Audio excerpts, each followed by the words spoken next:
Shmornin' T-Birds, and for the final time of Season 3, welcome to another episode of THUNDERVISION. I'm Dylan. And I'm Severa. In today's episode, Chris brings a very important school issue to light. I give everyone advice on how not to smell absolutely abysmal. Braden talks about unified basketball. Ethan discusses the boys' locker room shenanigans. Nate and I go to the advanced art show. And Jason still does nothing. I know a lot of us forget to charge our Chromebooks every day, but now you can barely charge them in school. Over to Chris with this awesome story. Hey there, Connect What? Have you ever wondered what those big red things are in the corner of your school? Well, those are your Chromebook charging stations. The Chromebook charging stations were implemented a couple years ago to help refuel your Chromebook while you're at school. But slowly but surely, they have become more and more obsolete. This is because, 1, some people might just charge their Chromebook at home, but 2 is the actual reason, in which students might log into the Chromebook charging station, but then never log out, meaning it's locked to other students for as long as it may be. This has caused many problems, especially for me. During AP testing week, we could not charge our Chromebooks in school if it was an emergency. This led to extra stress and worries, being that some people might not have chargers back at home. Let's talk to some students about what they think about these Chromebook charging stations and what they think we should do with them. Who am I here with? Jaden. All right, Jaden, you know those like red things in the corner, the Chromebook charging stations? Yeah. Do you use them? Occasionally. Like, why might you use them? Because my Chromebook's dead. That's fair. Have you noticed some issues about them? Half the time they don't work. Exactly. Do you know why they usually don't work? No. Mainly because like some students, they'll just take like their IDs, they'll sign into it, and they'll never sign out. They do that. And so no one can access them. What's your opinion on that? It's dumb. Exactly, that's what I'm saying. Maybe we should all get Chromebook chargers again. They should give us like new Chromebook chargers because I know a lot of people have either lost them or they broke. Yeah. Have you lost your Chromebook charger? I didn't get one. What? Me and my brother and sister only got one Chromebook charger because we're siblings. Damn, that sucks. I don't know why. Please, IT department or Connect Quad, if you see this video, fix the charging stations. Yep.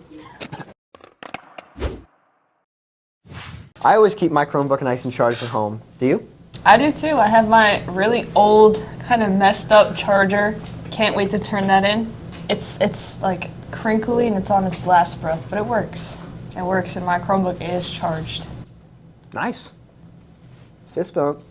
I heavily dislike smelly people, and there are so many things someone can do to prevent their own disgusting stench from being taken in by others. Here's the story. Hello all.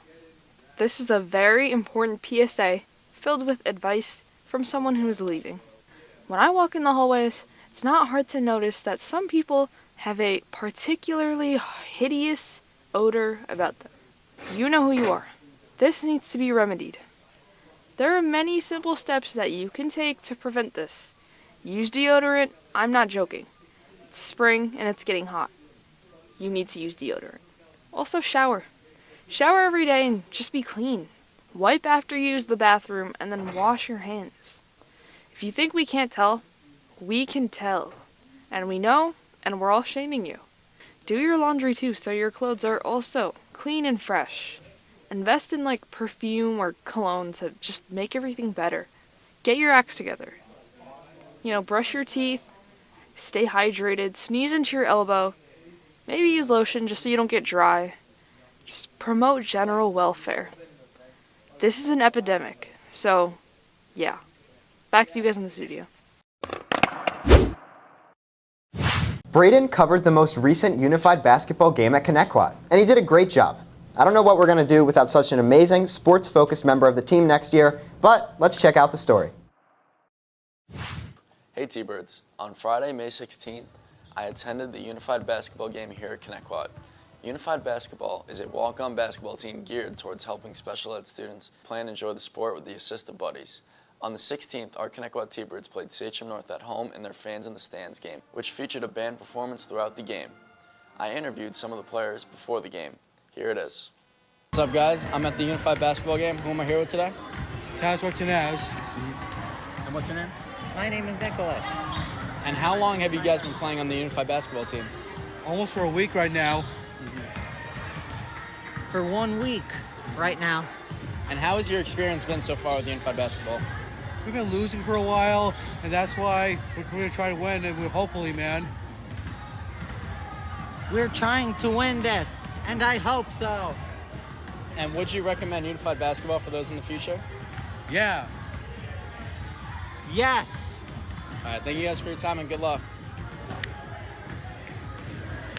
To start the game, all the players were announced as they came to the court. During halftime, the band came onto the floor to perform as the athletes danced to the music.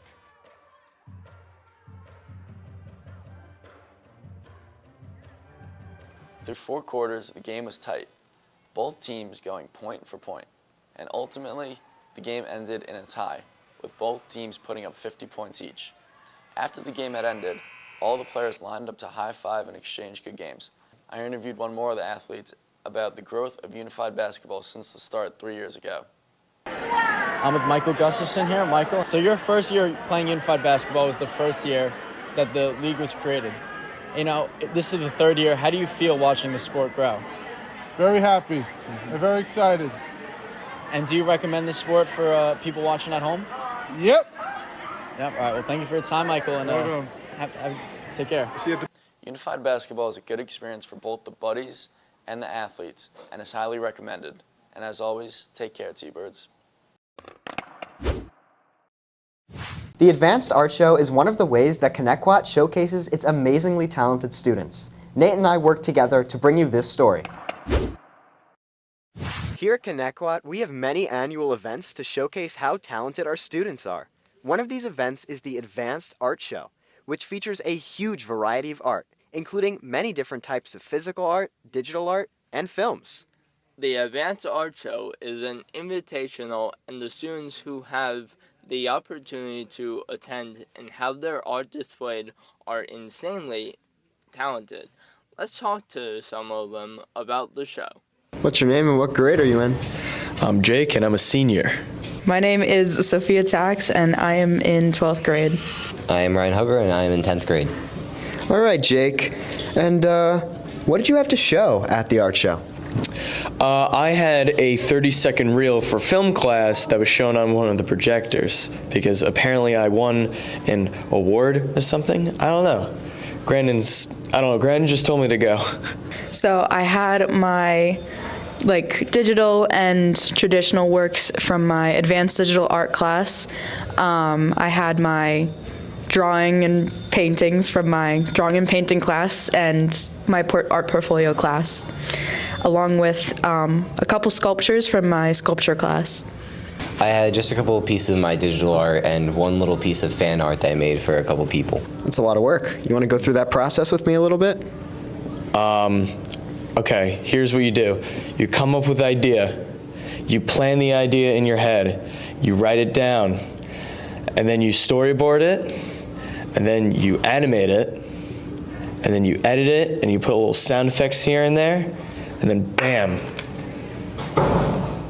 There you go. That's how you make a film, everybody. It's 8 easy steps that I probably could never repeat in a million years. How do you feel about art, Severa? I like it a lot. I like going to art museums and stuff. I'd say it's pretty interesting. What about you? I'm a big fan of the arts, all kinds of art, physical, digital, everything we got. I think it's all really cool. Being creative is amazing. I agree. Thanks for tuning in to the final episode of Season 3 of THUNDERVISION. Be sure to follow us on YouTube, but not just you. Get your friends to subscribe, and even get your grandparents to subscribe. Until then, I'm Dylan. And I'm Severa. And we are THUNDERVISION. Friday, the French students had the opportunity to meet with an actual French person. Frosty the snowman was a jolly happy soul. Let's sing a little for him. No. Please. No. Please. Please. Happy eating.